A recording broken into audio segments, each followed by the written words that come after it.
오늘 우리에게 주신 하나님 말씀은 창세기 17장 9절부터 19절까지 말씀입니다. 구약성경 20면 창세기 17장 9절부터 19절까지 말씀입니다. 이 계시의 말씀을 받들어 읽어드릴 때 살아계신 하나님의 음성을 들으실 수 있기를 바랍니다. 하나님이 또 아브라함에게 이르시되 그런즉 너는 내 언약을 지키고 내 후손도 대대로 지키라. 너희 중 남자는 다 할례를 받으라. 이것이 나와 너희와 너희 후손 사이에 지킬 내 언약이니라. 너희는 포피를 베어라. 이것이 나와 너희 사이에 언약의 표징이니라. 너희의 대대로 모든 남자는 집에서 난 자나 또는 너희 자손이 아니라 이방 사람에게도 돈으로 산 자를 막론하고 난지 8일 만에 할례를 받을 것이라. 너희 집에서 난 자든지 너희 돈으로 산 자든지 할례를 받아야 하리니 이는 내 언약이 너희 살에 있어 영원한 언약이 되려니와 할례를 받지 아니한 남자 곧 그 포피를 베지 아니한 자는 백성 중에서 끊어지리니 그가 내 언약을 배반하였음이니라. 하나님이 또 아브라함에게 이르시되 네 아내 사레는 이름을 사레라 하지 말고 사라라 하라. 내가 그에게 복을 주어 그가 내게 아들을 낳아주게 하며 내가 그에게 복을 주어 그를 여러 민족의 어머니가 되게 하리니 민족의 여러 왕이 그에게서 나리라. 아브라함이 엎드려 웃으며 마음속으로 이르되 100세 된 사람이 어찌 자식을 낳을까? 사라는 90세니 어찌 출산하리요 하고 아브라함이 이에 하나님께 아뢰되 이스마엘이나 하나님 앞에 살기를 원하나이다. 하나님이 이르시되 아니라 네 아내 사라가 네게 아들을 낳으리니 너는 그 이름을 이삭이라 하라. 내가 그와 내 언약을 세우리니 그의 후손에게 영원한 언약이 되리라. 아멘. 1932년 4월에 상해에서 열린 이랑 생일 축하 행사에 우리 윤봉글 의사 선생님께서 폭탄을 투척하시는 일이 있었습니다. 이때 일본에서는 이 일의 배후에 안창호 선생님이 계시다 하는 생각을 하고 그를 지목해서 체포령을 내리게 됩니다. 같은 해 5월 달에 이 한국인 소년 동맹의 어린이 행사가 진행이 되는데 도산 안창호 선생님께서 이 동맹위원장 어린이와 함께 이날에 그 기부금 2원을 주겠다고 하는 약속을 합니다. 그리고 그 약속을 지키기 위해서 그 어린이의 집에 찾아가게 되시는 일이 있는데 이 일을 알게 된 이 안창호 선생님 주변에 있는 사람들이 가지 말라 막는 일도 있었습니다. 가시면 당연히 잡힙니다. 그 아이의 집 주변에 일경들이 포진하고 있을 겁니다. 이제 이런 조언을 드리면서 이제 그 일을 행하시지 않기를 바랬습니다. 그럼에도 불구하고 안창호 선생님은 그 어린아이와의 약속을 지키기 위해서 그 아이를 만나러 갔고 결국 그날 체포돼서 3년 이상의 옥고를 치르는 일이 있었습니다. 이 일에 당시 사람들도 논란이 많았습니다. 큰 일을 하셔야 되는 분이신데 왜 그렇게 하셔서 더 이상 일을 할 수 없게 이제 옥에 갇히시는가 하는 이제 논란이 있었던 거지요. 이 일에 대해서 안창호 선생님이 옥중에서 이런 말씀을 하셨습니다. 나는 소년과의 약속을 지켰으니 후회는 없다. 약속에 크고 작음을 저울질하지 마라. 약속을 지키는 믿음이 삶의 근본이다. 이렇게 말씀하실 만큼 안창호 선생님께서는 우리 민족의 자유와 해방도 중요하지만 약속을 지키는 것이 그만큼 중요하다라고 하는 것, 약속을 지킬 줄 아는 민족성을 가지기를 원하셨다는 것으로도 볼 수 있습니다.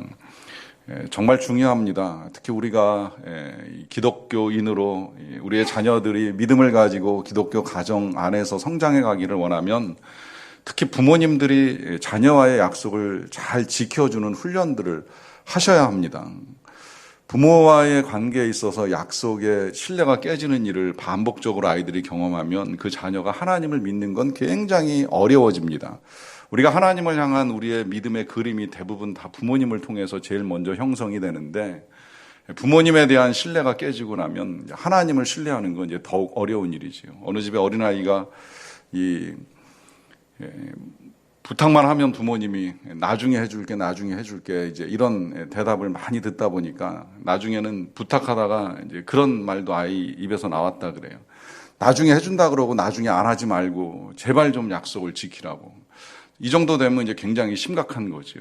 그러니까 아이에게 이제 경험이 축적이 되는 거예요. 그러니까 나이도 많지 아니한 어린아이가 나중에 해준다 그러고 나중에 안 하는 일을 할 것 같으면 지금 해라 이제 이런 요청을 할 만큼 여러 번의 이제 상처가 쌓여 있는 겁니다. 이제 이러한 경우에 이것이 쌓여 나가면 하나님도 과연 우리에게 말씀하신 거 지키실까? 하나님이 약속하신 걸 이루실까? 하는 이제 생각을 하게 되는 것입니다. 이 약속이 중요한데 이 약속을 잘 지키기 위해서 때로 이제 사람들 사이에 계약을 하는 일이 있습니다. 뭐 서류를 작성을 하거나 또 작성된 서류에 도장을 찍거나 사인을 하거나 아니면 이제 보증을 세우거나 하는 일들을 일컬어서 계약이라 이렇게 표현을 합니다. 이것은 뭐 어느 정도 신뢰를 가지고는 있지만 그래도 혹 이제 알 수 없는 이제 문제가 터져 나올 때에 그 일을 막기 위해서 행하는 일이라고 할 수 있겠는데요. 그러나 서로 간의 신뢰가 정말 충분하고 믿을 만한 사람들 사이에서는 굳이 계약을 하지 않습니다. 말로 약속을 합니다. 이걸 통상적으로 이제 언약이라 이렇게 표현을 합니다.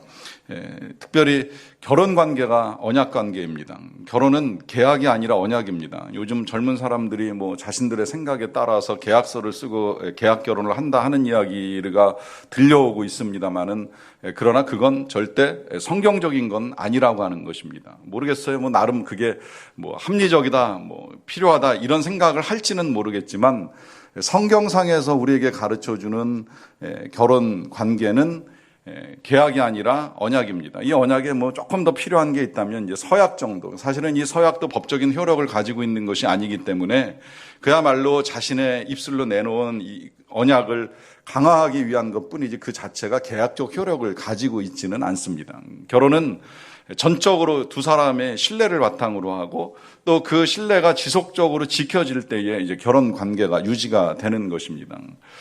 그러하기 때문에 이 하나님께서는 이 결혼 관계를 통해서 하나님과 이제 우리 사이의 관계를 이해할 수 있는 장치를 만들어 놓으신 거예요. 부부 사이의 이 언약 관계가 잘 지켜지고 이루어질 때 이제 이것을 통해서 하나님과 우리 사이에도 만들어진 이 언약의 약속들이 이루어지는 것을 우리가 함께 이제 경험하며 나아갈 수 있게 해 놓으신 것입니다. 그래서 하나님의 약속은 우리 하나님의 신실하심에 근거해서 지켜지는 것이라고 할 수 있겠는데요. 우리는 그 하나님의 신실하심을 신뢰하며 믿음으로 이제 반응을 하고 살아갑니다. 문제는 하나님은 신실하시지만 때로 우리의 마음속에 그 하나님의 신실하심을 의심할 만한 일들이 우리 안에 일어나게 되는 것이죠. 우리가 하나님을 믿지 못하고 떠나게 되는 이유, 또 때로는 몸은 하나님 전에 와 있지만 그럼에도 불구하고 우리의 마음이 하나님을 떠나서 하나님을 믿는 믿음이 부족한 상태로 살아가는 이유는 하나님이 신뢰를 깨트리신 건 아니지만 우리 안에 그런 마음이 형성된 거예요. 하나님을 믿기가 참 어렵다. 하나님을 믿을 수 없다. 이제 이런 마음을 갖는 겁니다. 그럴 만한 이유가 있어요. 그건 우리의 삶에 어려움이 임했고 그 어려움 가운데에 하나님께서 행하시는 일들이 우리의 눈에 보이지 않기 때문입니다. 그러다 보니까 이제 이걸 견딜 수 없어서 때로는 마음으로 떠나는 일이 있고 또 때로는 아예 몸까지 그냥 하나님을 완전히 떠나 살아가는 일들도 하게 되는 것이죠. 이런 일들을 우리가 계속해서 보고 있는 우리 믿음의 조상이라 하는 이제 아브라함도 겪었던 일이라는 말씀을 드렸습니다. 아브라함은 하나님의 부르심을 따라 고향을 떠나왔지만 그가 제일 먼저 경험한 건 기근이었습니다. 또 하나님은 아브라함에게 큰 민족을 주시겠다라고 하는 분명한 약속을 하셨는데 그가 경험한 건 민족은커녕 자식 한 명조차 낳는 일을 하지 못하는 일이었습니다. 이쯤 되면 하나님을 믿는 건 굉장히 어려워집니다. 이제 그러다 보니까 뭐 아브라함도 여종을 통해서 자식을 낳아야 되나 하는 이제 그런 생각을 가지고 여종 하갈에게서 아들을 얻게 되는 일이 있었지요. 그 아들을 얻기 전 수십 년 동안 또 아들을 얻고 난 십수년 동안 여전히 하나님은 아무런 말씀도 없으셨고 또 아무런 증거도 보여주지 아니하셨기 때문에 이 아브라함이 하나님을 신뢰한다, 하나님을 믿고 간다라고 하는 건 굉장히 어려운 일이었어요. 그러던 중에 이제 어느 날 하나님이 찾아오셔가지고 다시 약속을 하시는 것이죠. 내가 너로 큰 민족을 이루게 해주겠다. 이번에는 아예 여러 민족을 이루게 해주겠다. 한 민족도 아니고 이제 두 개, 세 개 민족들이 너에게서 나올 것이고 민족의 열왕들도 너에게서 나올 것이다. 이제 이런 약속을 해주셨어요. 오늘은 그 약속이 아브라함에게서만 끝나는 것이 아니라 이제 그의 아내 사레하고도 약속하시는 걸 보게 되는데, 먼저 15절, 16절 제가 다시 읽어드리겠습니다. 하나님이 또 아브라함에게 이르시되 네 아내 사레는 이름을 사레라 하지 말고 사라라 하라. 내가 그에게 복을 주어 그가 내게 아들을 낳아주게 하며 내가 그에게 복을 주어 그를 여러 민족의 어머니가 되게 하리니 민족의 여러 왕이 그에게서 나리라. 그래요. 내용은 거의 똑같아요. 지금 이 사라에게서 여러 민족이 나오게 될 것이다 라고 하는 내용입니다. 그러면서 하나님이 이 사라에게도 이름을 바꿔주시는 거예요. 사라, 여주인이라고 하는 의미를 담고 있는데, 하나님이 해석을 해주실 때는 이제 열국의 어머니가 될 것이다, 여러 민족의 어머니가 될 것이다 라고 하는 의미를 담은 이름으로 바꾸어 주셨습니다. 이런 하나님의 약속을 또 듣게 되니까 이제 아브라함이 반응을 보이는 거예요. 그 반응을 볼 필요가 있는데요. 17절, 18절입니다. 아브라함이 엎드려 웃으며 마음속으로 이르되 100세 된 사람이 어찌 자식을 낳을까? 사라는 90세니 어찌 출산하리요? 하고 아브라함이 이에 하나님께 아뢰되 이스마엘이나 하나님 앞에 살기를 원하나이다. 그래요. 자, 아브라함이 웃음으로 반응합니다. 물론 하나님 앞에 웃음을 보여드리진 않았어요. 그러나 일단 웃는다는 건 하나님의 말씀을 믿지 못한다는 거예요. 믿을 수 없다는 거예요. 그런데 이게 불경하게 보일까 봐 그냥 엎드려서 하나님께 웃음의 표정을 보여드리진 않았는데 마음속으로는 말합니다. 뭐라고 말을 하느냐? 100세 된 사람이 어떻게 자식을 낳느냐 하는 것이죠. 더군다나 내 아내 90살인데 어떻게 자식을 낳을 수 있겠느냐. 이제 이렇게 속으로만 생각을 하고 겉으로 하나님께 말씀을 드릴 때에는 그냥 먼저 태어난 저 이스마엘이나 하나님 앞에서 잘 살았으면 좋겠습니다. 이렇게 말씀을 드리는 거예요. 이 아브라함의 고백 속에는 하나님을 향한 신뢰가 깨졌다라고 하는 그 마음의 상함을 그냥 그대로 드러내는 거예요. 지금까지 수십 년 동안 믿고 기다려왔는데 하나님이 행하신 일이 아무것도 없는데 그걸 기다리다 지쳐서 아들을 얻게 되었는데 이제 와가지고 또 무슨 아들을 낳으리라. 더더군다나 상식적으로 나도 내 아내도 더 이상 아이를 낳을 수 없는 100세가 다 되었고 90세가 다 되었는데 우리에게서 무슨 아들이 낳게 될 것이냐라고 하면서 믿을 수 없다고 그냥 차라리 이미 태어난 자식 이스마엘이나 좀 잘 살았으면 좋겠다. 이제 이렇게 말씀을 드리고 있는 겁니다. 믿음의 조상이라고 하는 아브라함의 마음도 흔들리고 있습니다. 더 이상 하나님을 믿는 건 쉽지 않다는 반응을 보이고 있습니다. 여러분들은 어떻습니까?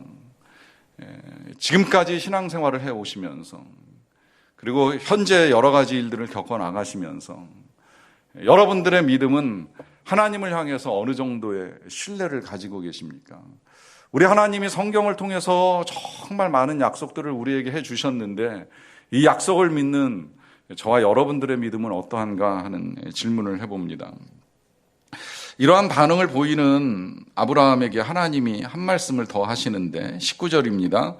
하나님이 이르시되 아니라 네 아내 사라가 내게 아들을 낳으리니 너는 그 이름을 이삭이라 하라. 내가 그와 내 언약을 세우리니 그의 후손에게 영원한 언약이 되리라. 그래요. 자, 아브라함의 반응이 어떠했든지 그의 겉반응이든 속반응이든 사실 하나님이 겉이든 속이든 모르실 분이 아니심에도 불구하고 그가 어떤 식으로 말을 했던지 하나님의 반응은 이렇습니다. 아니다. 단호합니다. 아니다.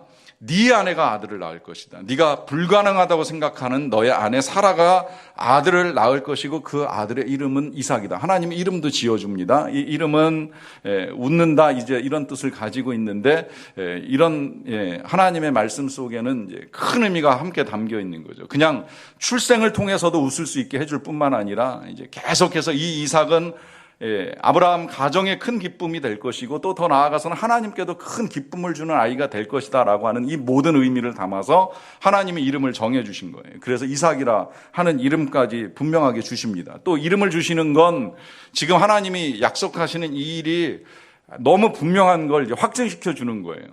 자식이 태어나지도 않았는데 이름을 준다. 만약에 정말 아브라함이나 사라가 생각하는 것처럼 자식이 태어나지 아니하면 이 이름은 아무 의미가 없는 이름이에요.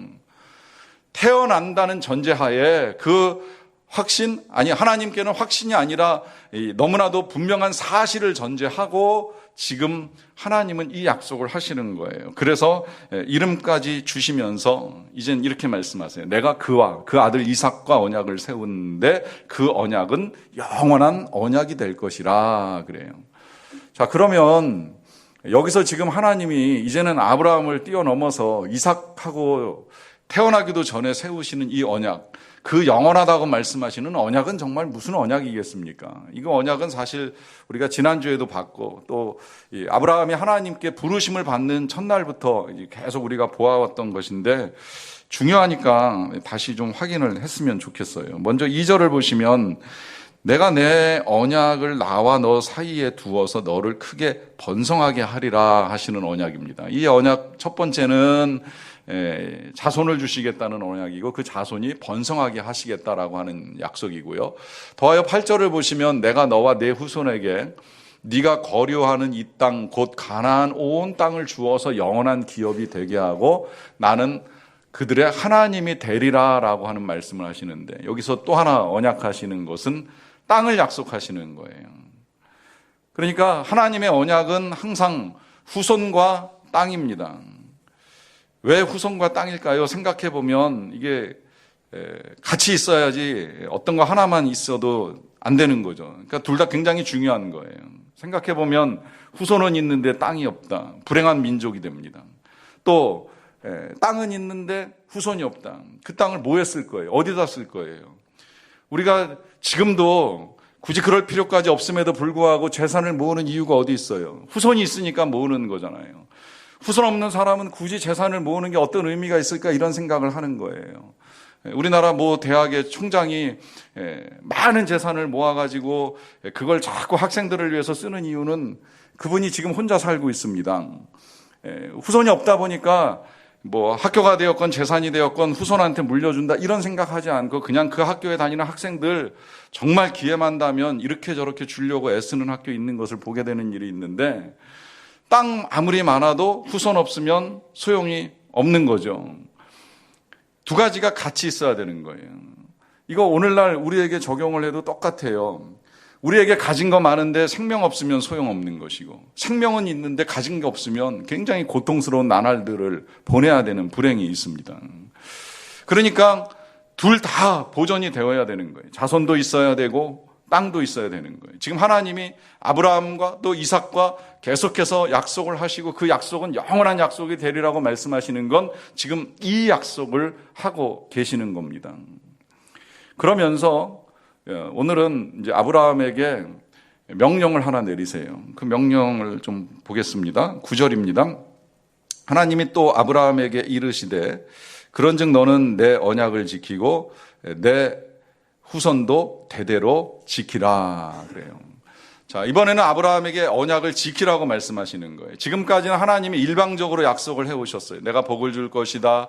또 내가 너로 큰 민족을 이루게 할 것이다. 또 너에게 후손을 줄 것이다. 일방적으로 약속하시고 심지어 일방적으로 그 계약식을 하기 위해서 짐승을 쪼개어놓고 그 사이에 하나님이 왔다 갔다 하시는 일도 있었는데 이번에는 아브라함에게 부탁을 하세요.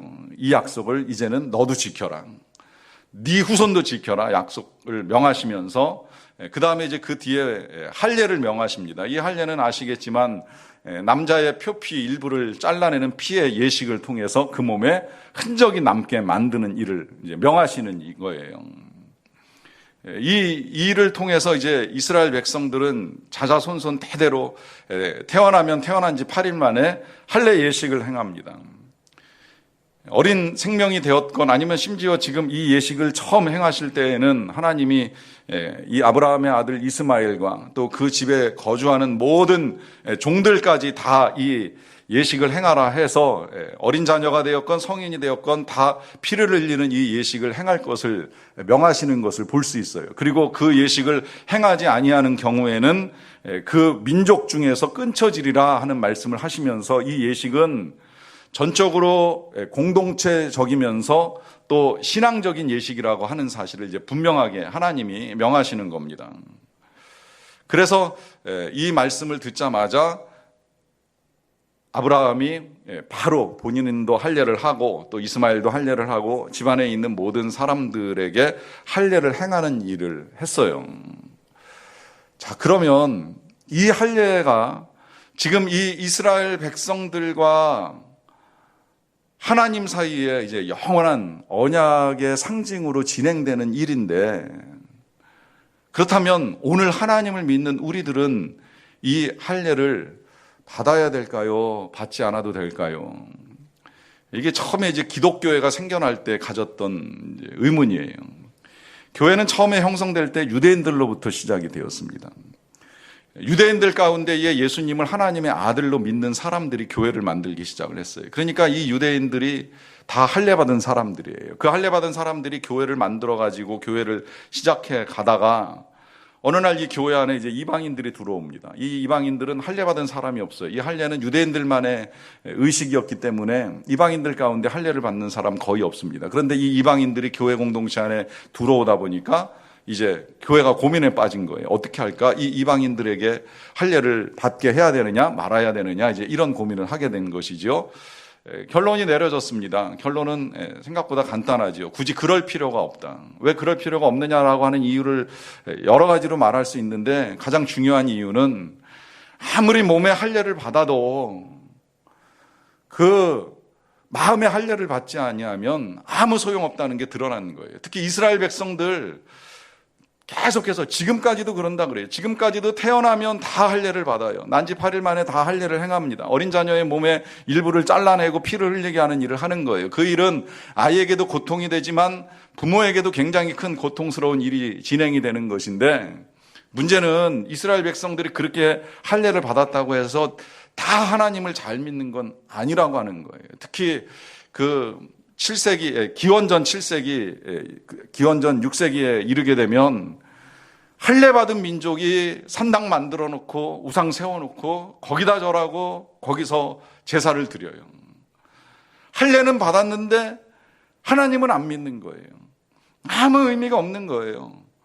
아무리 그 예식을 행한다고 한들 그것이 그들의 믿음을 보장해 주는 일이 아니었기 때문에 몸의 할례를 받는 것보다 마음에 받는 것이 더 중요하다는 걸 알게 된 것이죠. 그러니까 이 초대 그리스도인들이 굳이 이방인에게 할례 받게 할 필요 뭐가 있겠냐. 마음의 할례가 중요하다. 더 중요한 건 우린 또 세례를 행하지 아니하느냐. 굳이 할례가 없어도 세례를 통하여 하나님을 믿는 믿음을 세상에 드러내는 일을 능히 할 수 있으니 이 세례로 이제 충분하다. 이제 이렇게 결론을 내리게 되는 겁니다. 그러면 세례만 받으면 또 되느냐라고 했을 때 그것도 아니라고 하는 거 너무 분명하지요. 진짜 하나님을 믿는 믿음이 없이, 또 우리 예수님을 믿는 믿음이 없이 세례만 받는다? 이것 또한 크게 의미가 없는 일이라 하는 것입니다. 중요한 건 우리 하나님의 약속, 지금 이 성경에서 표현하고 있는 이 약속이 오늘날 우리에게 어떻게 임하였는가라고 하는 것을 정확하게 알고 믿는 일이 중요하다라고 하는 것입니다. 지금 하나님께서는 오늘 본문 보시면 이 17장 전체로는 한 13번 정도 나오는 것 같아요. 언약이라고 하는 표현을 계속 사용하시면서 이것이 너와 나 사이의 언약이 될 것이고 너와 또 나와 이 이스라엘 너의 자손 너의 후손 대대로 언약이 될 것이고 심지어 이제 영원한 언약이 될 것이라고 말씀하시면서 그 언약의 증거로 이번에는 이 아브라함과 이 언약에 해당되는 모든 사람들의 몸에다가 할례를 행하라 하는 말씀을 하셨어요. 자, 왜 그러셨는가 생각을 해보면 이게 피를 흘리는 고통은 있지만 이제 흔적이 몸에 남고 그 흔적을 매일 볼 수 있는 거예요. 그러니까 이 사람의 기억이라고 하는 게 한때 정말 어떤 큰 은혜의 감동의 사건이 있어도요, 시간이 지나면 그것들을 잊어버리는 일이 있잖아요. 여러분도 아마 그런 경험 가지고 계실 거예요. 정말 특별하게 하나님이 은혜를 부어주셨던 그런 날, 뭐 사람마다 좀 다르게 경험될 수는 있지만 잊지 못할 은혜의 사건이 경험된 그 날의 기억이 시간이 지나면서 잊혀진다는 거죠. 그러면서 우리의 믿음이 약해집니다. 아브라함에게 있어서는 그것이 하늘에 무수히 많은 별을 보면서 하나님이 말씀해 주실 때라든지, 아니면 쪼갠 짐승 사이에 불과 연기가 지나가면서 하나님이 그 보증을 해 주실 때에 눈앞에 확실한 증거를 보는 일이었잖아요. 그런데 시간이 지나면서 자신이 원하는 일들이 이루어지지 아니할 때에 그에게도 똑같은 의심과 회의가 찾아오는 거잖아요. 근데 이런 일들이 우리에게도 동일하게 나타난다라고 하는 것이죠. 그럴까봐 이제 하나님이 이번에는 몸에다가 새기게 하신 거예요. 몸에다가 매일 볼 수 있는 몸의 일부분에 이 할례를 행함으로 말미암아 하나님의 약속을 잊지 않고, 더더군다나 이 약속이 행해질 때에 고통이 임하잖아요. 살을 잘라내고 피를 보는 그런 고통이 있어요. 더군다나 아기 때 이 일을 행하면 본인이 고통을 겪은 건 잊어버려요. 내가 언제 할례를 받았는지 몰라요. 그런데 장성해가지고 결혼해서 아이를 낳아서 또 다시 그 아이에게 할례를 행하는 걸 직접 부모가 목격을 하게 되면 이건 사실은 내 몸이 찢어지는 것보다는 훨씬 더 뼈아픈 고통이죠. 얼마나 큰 충격입니까?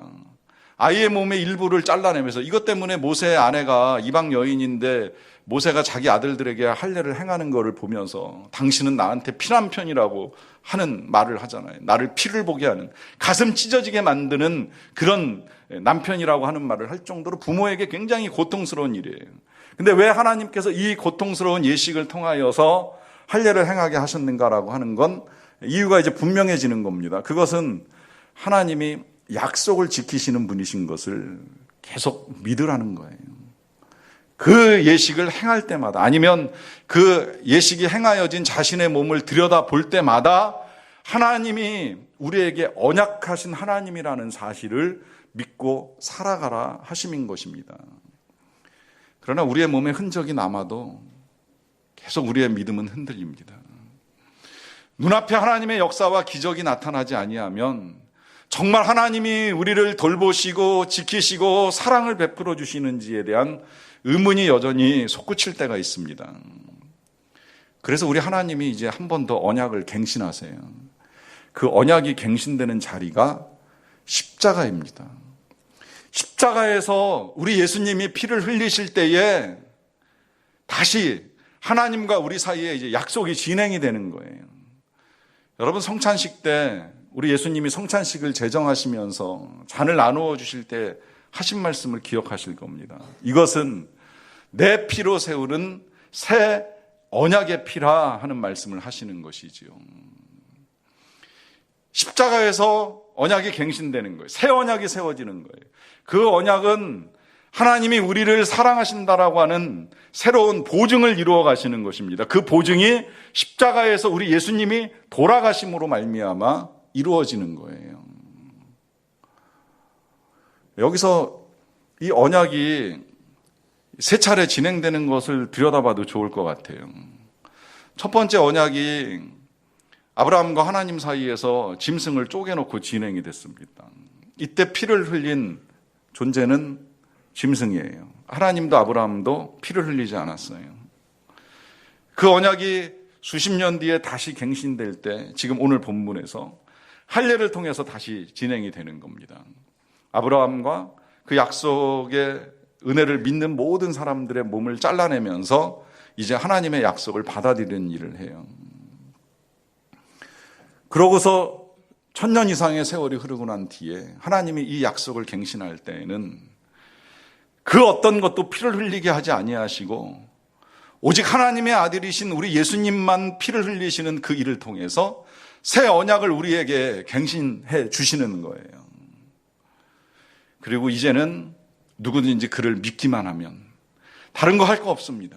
믿기만 하면 그 약속이 이루어지는 것을 보게 될 것이다 라고 하는 일을 하시는 것이지요. 이때 그 약속을 이루기 위한 보증으로 우리 예수님이 십자가에서 피를 흘리시는데 한두 방울 흘리고 끝나는 게 아니에요. 몸의 일부를 잘라내서 흘린 피가 아니에요. 몸 전체를 찢어서 그 피를 다 쏟으셔서 우리에게 이 약속이 하나님께로부터 불변하는 약속이라고 하는 것을 확실하게 보여주시고 드러내 주신 거예요. 왜 하나님이 이렇게까지 하셔야만 했을까요? 여러분, 이렇게까지 하시는 데에는 하나님이 우리를 사랑하신다는 증거를 드러내주고 싶으셨던 거예요. 이렇게도 저렇게도 계속 믿지 못하고 의심하고 떠나가는 사람들, 내지는 하나님을 등지는 사람들이 있다 보니까 우리 하나님께서 그 약속이 얼마나 불변한지를 보여주기 위해서 하나님이 친히 육신을 입고 이 땅에 오셔서 그 일을 겪으신 거죠. 그 약속을 믿는 자에게 똑같은 일들이 이루어집니다. 더 놀라운 일이 이루어져요. 왜 우리가 후손에 연연합니까? 왜 우리가 자손을 낳는 걸 귀하게 여깁니까? 우리의 생명이 끊어진다고 생각하기 때문이에요. 내 생명 끊어져도 내가 모아놓은 거, 내가 얻은 이 땅, 이 재산들 후손에게 넘겨줘야 된다. 이런 생각 가지고 살고 있잖아요. 그래서 나 못 살아도 내 자식 공부시키겠다고 재산 올인하며 살아가는 일도 있게 되잖아요. 그만큼 나 아닌 후손의 생명이라도 잘 보존되고 이어졌으면 하는 기대가 우리 안에 있습니다. 또 생명만 있으면 뭐 하겠나 하는 말씀 드린 것처럼 이 생명이 살아갈 터전이 있어야 되는데 여러분 그 터전 이 땅에서 몇 년 동안 보존될 거라고 생각하세요? 100년 만년 보존될 거라고 생각하십니까? 여러분 그래서 주님이 십자가에서 피의 언약을 새로 세우신 거예요. 더 이상 우리는 우리의 생명이 끊어지는 것에 대한 염려를 할 필요가 없어요. 주님만 믿는다면, 십자가에서 피 흘리신 주님만 믿는다면, 그 언약만 믿는다면 생명이 끊어지는 사람이 어디 있습니까? 우리의 생명은 끊어지는 게 아니에요. 죽음을 통과하는 것이지. 그리고 그 죽음을 통과했을 때에는 그 옛날 이스라엘 백성들이 영원히 차지하고 싶었던 가나안 땅은 비할 수 없는 영원한 우리의 삶의 터전이 열리는 겁니다. 이 언약이 우리에게 주어진 거예요. 예수님의 보혈을 통해서 우리에게 주어진 약속이에요. 우리에게 필요한 건 이 약속을 믿는 믿음뿐입니다. 이 약속을 믿고 나아가는 것입니다. 이 약속이 흔들릴 때에 이제 우리에게 필요한 건 할례를 받는 것도 세례를 받는 것도 아니고 성령의 세례를 받는 거예요. 성령이 우리 안에 거하심으로 말미암아 이 약속의 은혜를 잊지 않고 살아가도록 하는 일을 지속시켜 가는 것입니다.